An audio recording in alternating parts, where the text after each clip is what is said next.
આવી રહ્યા છે રંગીલા રાજકોટથી। રાજકોટની વાત કરવામાં આવે તો રાજકોટના ભગવતીપરાની ઘટના। રાજકોટમાં બે સમુદાય વચ્ચે ગઈકાલે રાત્રે ઘર્ષણની ઘટના બની હતી, જેને લઈને બે જૂથ આમને સામને આવી ગયા હતા। હોલિકા દહન દરમિયાન અન્ય સમુદાયના લોકો પસાર થતા સમયે ઘર્ષણ સર્જાયું હતું અને જેને લઈને મામલો વણસ્યો હતો। રાજકોટના ભગવતીપરાના ત્રિશુળ ચોકમાં નજીવી બાબતે બે જૂથ આમને સામને આવી ગયા, ઘર્ષણ થયું અને સાંકડી જગ્યામાં હોલિકા દહન કરવામાં આવ્યું। તેથી તે સમયે ત્યારે પસાર થવાની જગ્યા ન મળતા ઉગ્ર બોલાચાલી બાદ બે જૂથ આમને સામને આવી ગયા હતા। જોકે પોલીસના ધાડે ધાડા ઉતરી આવ્યા। સ્થાનિક પોલીસ, એસઓજી, ક્રાઇમ બ્રાન્ચ સહિતનો કાફલો ઘટના સ્થળે પહોંચ્યો હતો।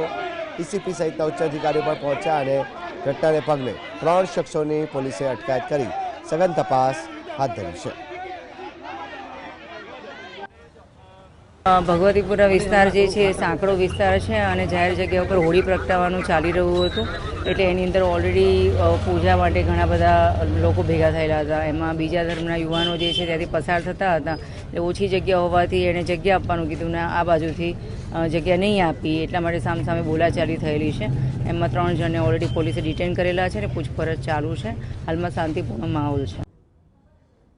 વધુ જાણકારી માટે ફોનલાઈન પર જોડાય છે સંવાદદાતા લકીરાજસિંહ। જી લકીરાજ, જણાવશો રાજકોટના ભગવતીપરામાં જે ગઈકાલે રાત્રે ઘટના બની હતી, શું છે હાલની સ્થિતિ અને શું છે વધુ જાણકારી?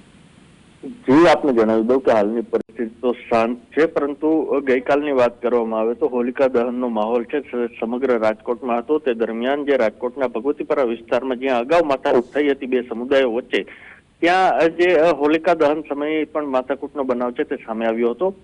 જે હોલિકા દહન છે તેની શરૂઆત થઈ હતી, તે દરમિયાન 3 જેટલા શખ્સો છે અન્ય સમુદાયના નીકળ્યા હતા। તે દરમિયાન ત્યાંથી પસાર થવાની જગ્યા ન હતા, તે સામા પક્ષને જે બોલાચાલી થઈ હતી ને બંને જૂથના જે ટોળા છે તે એકઠા થઈ ગયા હતા અને ઘર્ષણ છે તે સર્જાયું હતું।